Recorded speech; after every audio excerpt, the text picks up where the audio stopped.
오늘 우리에게 주시는 하나님의 말씀은 마태복음 10장 1절에서 5절까지의 말씀입니다.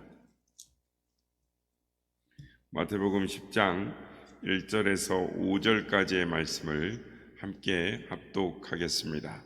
시작. 예수께서 그의 12제자를 부르사 더러운 귀신을 쫓아내며 모든 병과 모든 약한 것을 고치는 권능을 주시니라. 12사도의 이름은 이러하니 베드로라 하는 시몬을 비롯하여 그 형제 안드레와 세베대의 아들 야고보와 그 형제 요한, 빌립과 바돌로메, 도마와 세리 마테, 알페의 아들 야고보와 다데오, 가나나인 시몬인 가롯 유다 곧 예수를 반자라. 예수께서 이 12를 보내시며 명하여 이르시되 이방인의 길로도 가지 말고 사마리아인의 고을에도 들어가지 말고. 아멘. 5절까지 보았습니다. 내일 이어서 계속 볼 텐데요. 기업체에서 사람을 뽑을 때 사용하는 방법이 있습니다. 그것은 이 공채와 인턴제라는 것입니다. 그래서 공채는 시험이라는 경쟁을 통해서 뽑는 것을 말하고, 인턴제라는 것은 그 사람을 일정 기간 동안 채용해보고 그 사람이 우리 회사에 필요한 사람인가를 검증한 후에 채용하겠다라는 것입니다. 원래 본 의도가 좋은데 요즘은 인건비를 줄이는 편법적인 방법으로 이 일을 하고 있어서 인턴제 계약직에 대한 부분이 사실은 좋지 못한 평가를 받고 있습니다만은 원래 취지는 그러한 취지입니다. 물론 이 공채를 통해서 들어가는 사람도 일정 기간은 연수 과정이라는 것이 필요합니다.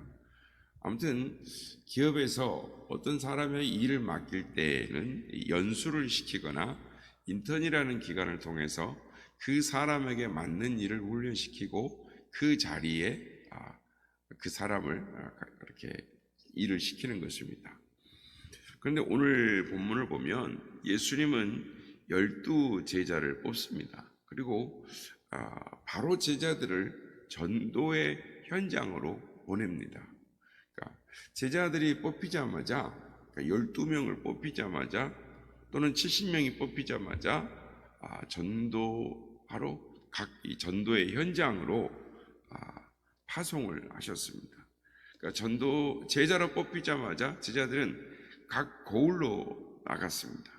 이것은 이 훈련을 생략한 파격적인 조치다라고 할 수가 있습니다. 그만큼 전도하는 일이 시급한 일이라는 것이 될 수도 있습니다. 그리고 전도는 이론보다는 현장 체험이 더 중요하다라는 것을 알 수가 있습니다. 전도는 꼭 훈련 받아야만 할 수 있는 것이 아닙니다.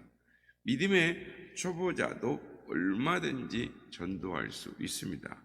제자들은 이 이론을 배우지 않고 바로 현장에 투입이 되었습니다. 다만 예수님은 제자들에게 전도의 주의사항만 주셨습니다. 오늘은 한 가지만 볼 텐데 또 다음 시간에 말씀을 더 상고하고자 합니다.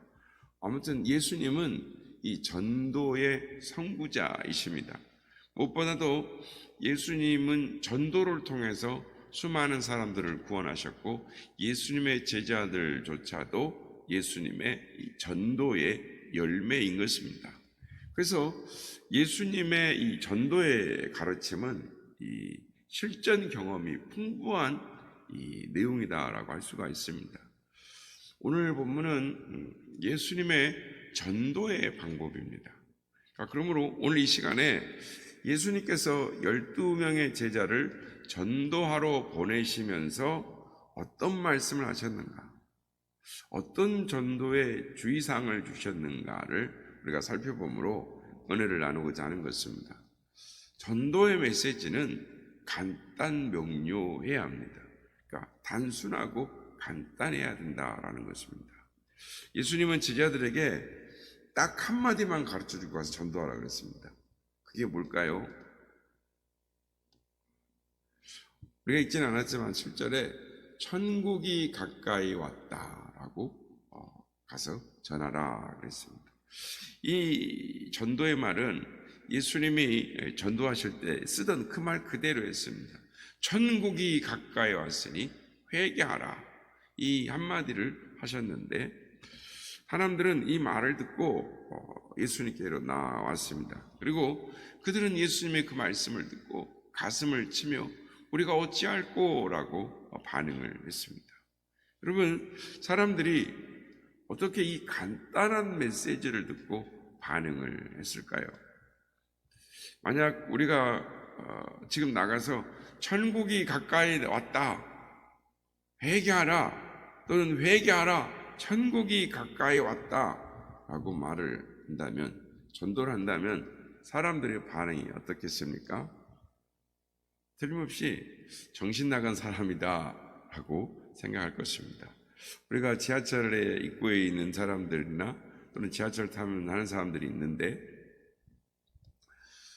그 사람들에 대한 우리가 반응과 보다 더 우리를 이상한 사람으로 보게 될 것입니다. 그러나 당시에 이스라엘 백성들은 이 메시지에 달리 반응을 했습니다. 그러니까 이 메시지가 이스라엘 백성들에게는 위력이 있었습니다. 그러니까 이 회개하라라는 말은 이 바벨론에게 멸망당하기 전에 이 선지자들에게 귀에 따갑게 듣던 말이 회개하라라는 말이었습니다. 유대인들이 이 메시지를 무시하다가 나라를 잃고 말았습니다.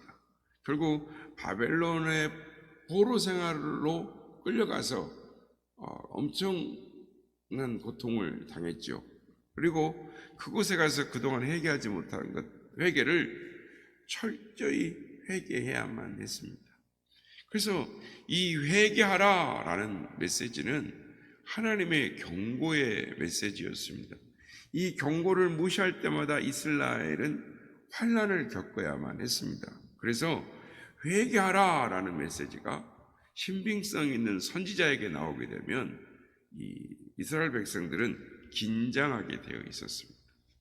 더구나 예수님 시대에 또다시 로마 시대의 통치를 받고 있었고, 그 통치는 굉장히 폭압적이고 억압적이었던 것입니다. 그래서 유대 나라가 이렇게 된 것이 이스라엘 백성들은 우리가 지금 하나님을 바로 섬기지 못하기 때문이다라고 생각을 했습니다. 그런데 그들의 이 겉으로 드러난 종교 생활은 아무런 문제가 없어 보였습니다. 사회적으로 지금까지 이스라엘 백성의 그 어느 시대보다도 더 종교적이었습니다. 그런데 그들은 지금 로마의 식민 통치를 받고 있는 것입니다. 그래서 이스라엘 백성들은 왜 자신들이 로마의 식민 통치를 받고 있는가 이유를 모르는 그런 사회적인 분위기였습니다.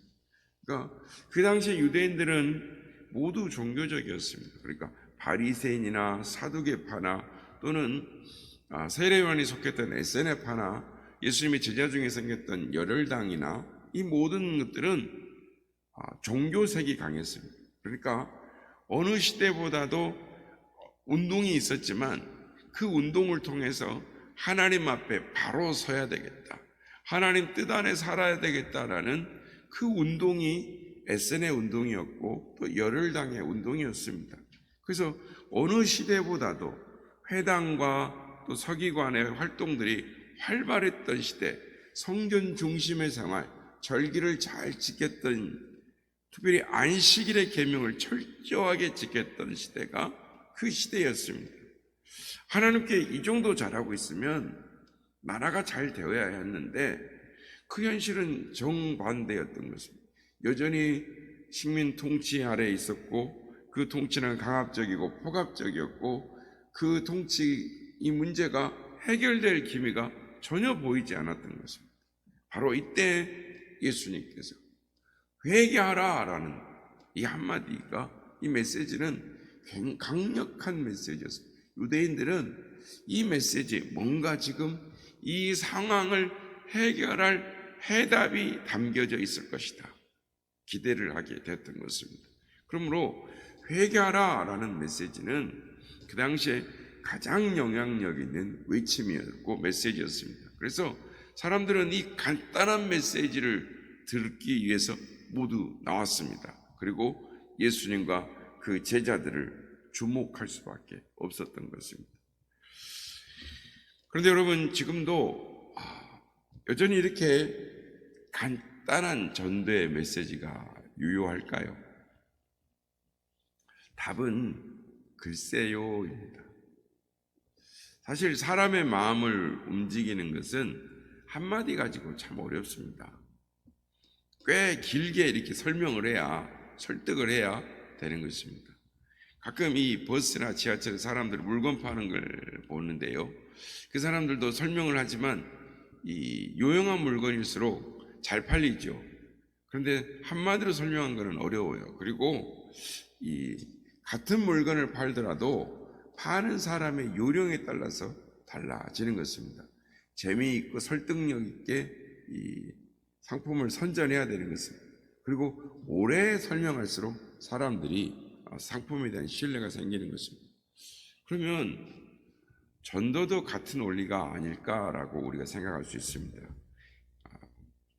시중에 이 전도훈련이 많이 나와 있습니다. 그러니까 전도훈련, 전도폭발, 우리 중에도 받아본 분이 계시리라 생각합니다. 이 과정이 한 10주 이상이 되죠.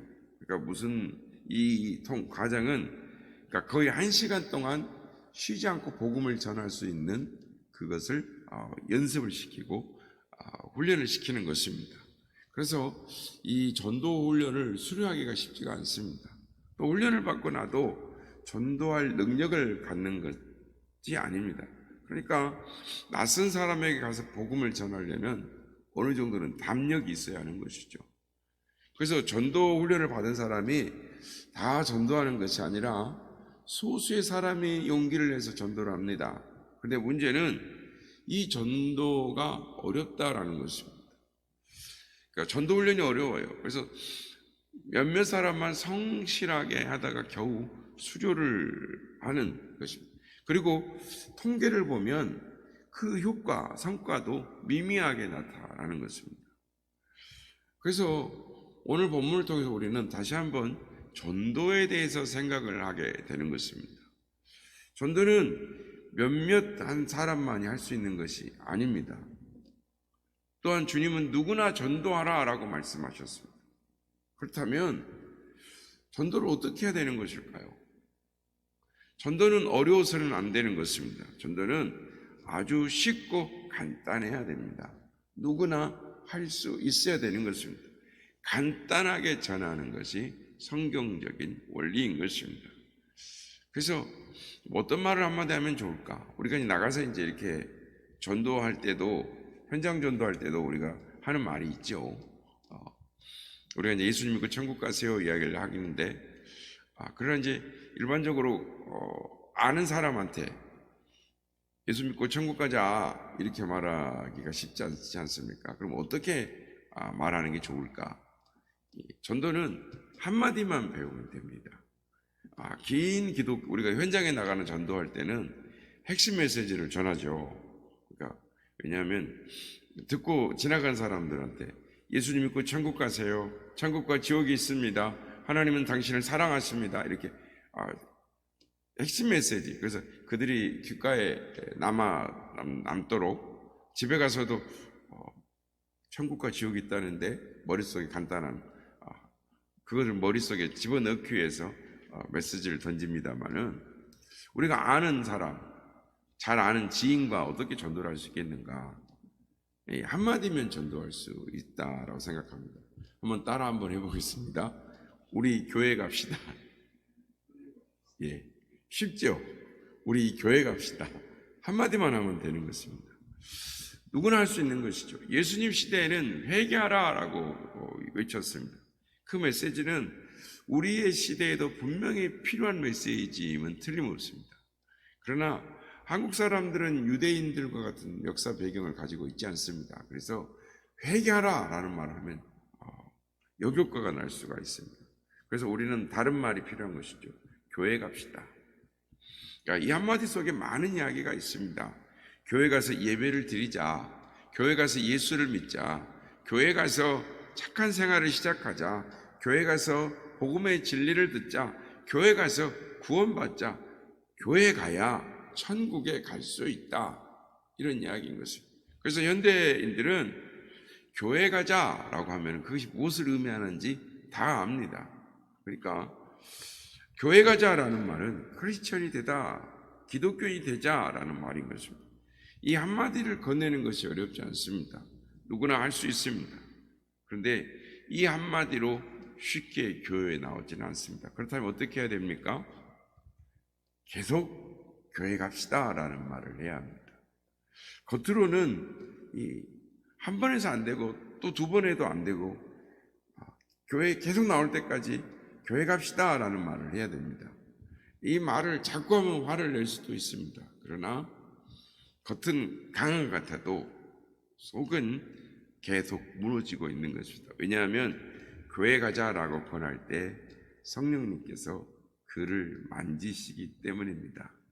듣기 싫어하면 조금 뜸을 뒀다가 교회 가자, 교회 갑시다 이렇게 한마디 할 때 그 사람이 그렇구나 라고 알게 돼요. 주님은 회개하라 라는 한마디로 전도를 하셨습니다. 그렇다면 우리는 교회 갑시다, 말 간단하죠. 교회 갑시다 라는 말은 누구나 할 수 있습니다.